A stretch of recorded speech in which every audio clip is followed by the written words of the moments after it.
So, hi Jeff. Now I'm going to ask you some questions about business and whatnot. So, how long ago did you start this business? Like, did you start it up by yourself or with some partners? How does it? You know what? I've always had a bit of an entrepreneurial bug. I started my first company when I was 14 years old, and then when I was 20, I got into the TV business. I was selling advertising for CTV, and they had sold off their production department, and so that sparked me to start Zoom Communications.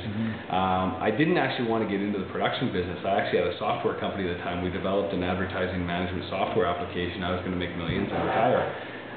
That company went under. We were a little bit ahead of ourselves, so we started in '97, so we've been in business for 10 years.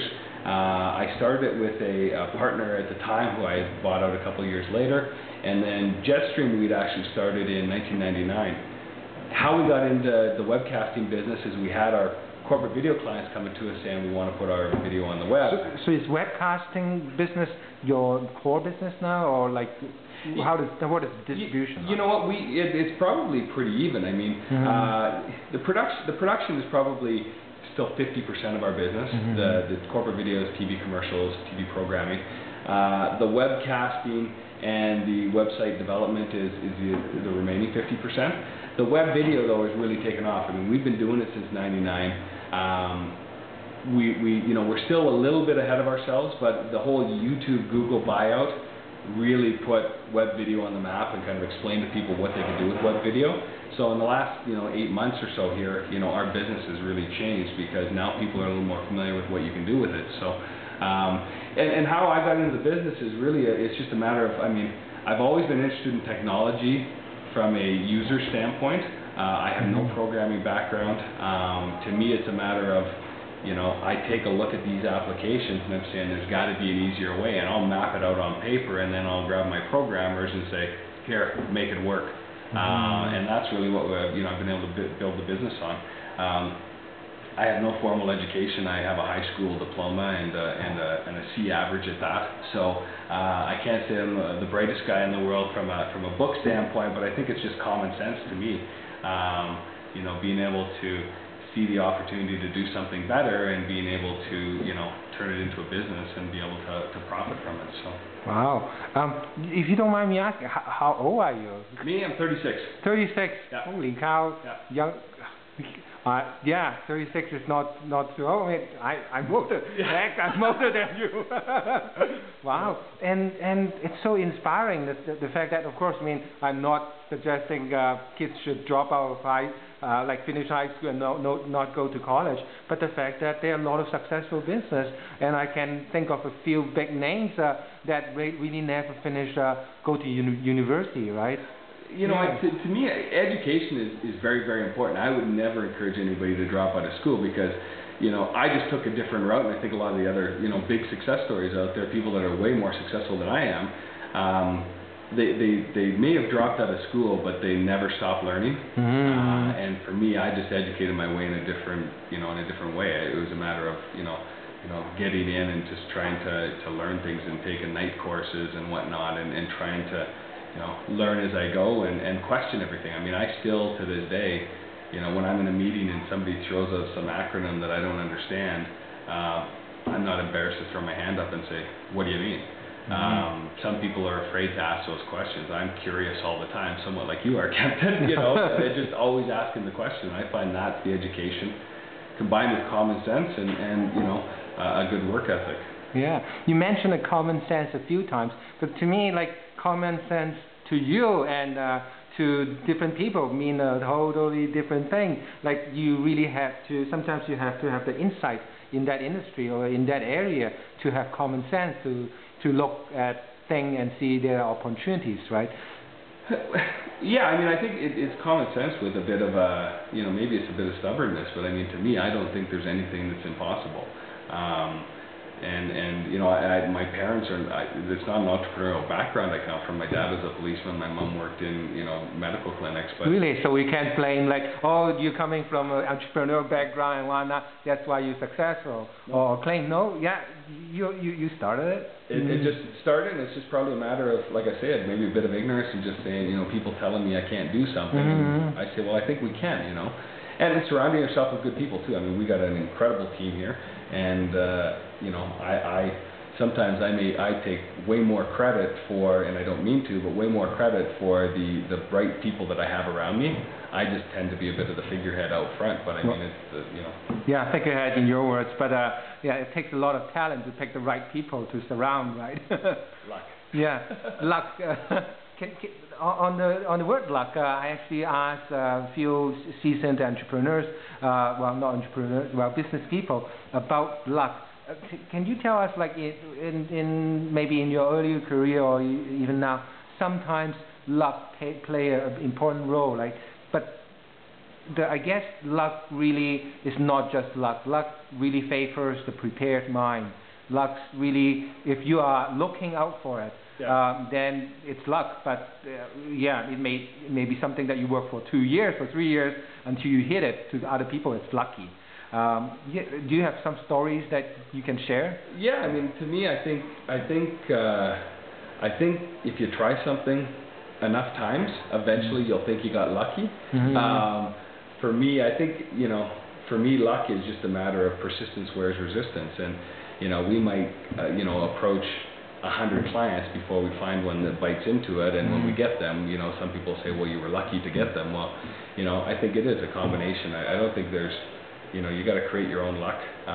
There are instances when you're in the right place at the right time, and I think there For example, like do you like in your street, like 10 years of business experience here, can you tell us maybe to inspire entrepreneurs, like give us an example? Right place at the right time? Yeah, right place at the right time. You know what? But you work really hard on it. Well, yeah, I mean, I you know, a good example is probably for us, we just finished doing two seasons of a TV series called Half Mile of Hell, and you know, we had presented this show idea to Outdoor Life Network, and it was probably you know, a bit of luck that they were just wanting to shift their focus onto excuse me, more kind of Western-based cowboy type programming, and so it was a bit of luck that we had pitched this show idea to them just when they were kind of changing the focus of the network, and we were able to do you know, a few $1 million in business with them. That to me was, you know, I would consider lucky.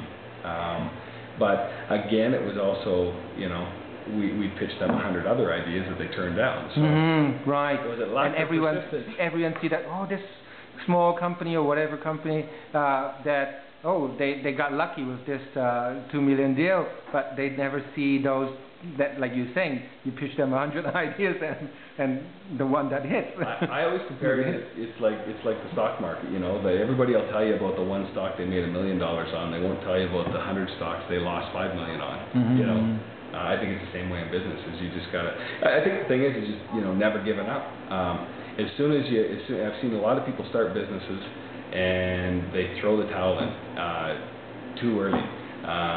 To me, I basically realized that I'm unemployable. I could not go work for somebody else because I'm too much of an entrepreneur and I like to make things happen.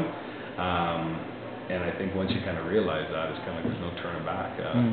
It's a lifestyle. I mean, to me, it's not a 9-to-5 job. I mean, you know, I live being an entrepreneur. You know, when I go on vacation, I'm thinking about business, but I enjoy it. You know, it's not work to me. Right. Without giving too much away of the secrets. Yeah. So what's the next big growth thing that you guys are going to like move? How you're going to move the company forward? You know what? For us, we're putting a lot into this, the whole web video market. We're revamping our Extend application. We're revamping our Jet Vision software, which allows people to set up their own online TV network. And we've got just a few more web video-based applications. I think that over the next 5 to 10 years, you're going to see a lot of, you know, traditional television and the new technology through web video coming closer together. The online TV network, is it like aimed for the corporate area, or is it like is it something similar to the Blip TV, or what? It can go really. What we've done is we've created basically a content management system for video. So whether it's for a corporate application, people wanting to create their own online television network from a corporate standpoint, or somebody who may want to create content, just entertainment content, and create their own online television network, our software application allows them to do that. So what it does is it allows the content creator, who may not be very tech savvy, but is a great content creator, to create their content and not have to worry about, having to know HTML programming or encoding and whatnot. They can just use our application to upload their video files and, focus on creating the content. And that's where there's a bit of a mismatch. And Kempton, you and I talked about this, is, at the Banff TV Festival and Next Media. Next Media ran the first 2 days, and all the technical people were out for that. Sunday night, all the technical people left. Monday morning, all the content creators came in, and to me, there's a real mismatch there, because the content creators and the technical people aren't talking. I think I was probably one of the only people from Calgary that was there for both sides of the event, and I think that over the next few years, that's going to come closer together, and then that to me is where there's real opportunity. And especially there seems to be so many cutting-edge development in the new media area, or the media area with the technology side, and the old traditional media just don't seem to really feel that. I mean, I've seen a report that they still have quote of statistics where TV is still, like, this TV is not dead and whatnot. But I don't know. Like, I don't think TV is dead though. It's dead in its traditional format, but it's not dead from a standpoint of people still want to be entertained and people still want to watch quality content. Yeah, definitely. I think it's just changing in the fact that now there's new ways to distribute content. You can give your viewers more. And I think that that's what's going to happen over the next few years. Like, people are not going to sit and watch a 320 by 240 video window of Lost and be thrilled with it. They'd much rather watch it on their 60-inch, HDV television set. But I may want to pick up clips of the show that I missed last night, or that's what we're just in the process of trying to figure out, is I think what you're going to look like. Yeah, I think you're quite right. I mean, it's not dead. That is the wrong word, but change. And from the example you gave, I think the change comes in the sharing of clips and whatnot. It's like you absolutely right that watching Lost, and especially with that kind of rich content and rich visual, you don't really want to restrict it down to a small, tiny window. But the idea of having clips shared with people and on smaller screen, that may be the thing. And I think a lot of the times too, I think the technology is here now. Like, I don't think there's going to be major technical changes, other than more bandwidth, bigger bandwidth pipelines, which will help to deliver the content. Because I've seen a lot of applications where people are saying, you're going to be able to watch a TV show and order the person's jacket from the Gap that they're wearing. Cool features, but I mean, I don't know. If I'm going to sit down and watch a TV show, I'm going to sit down to be entertained. I'm not sitting down to watch the shopping channel. Yeah, right, exactly. You don't want to click, oh, I want to buy that hat or that jeans.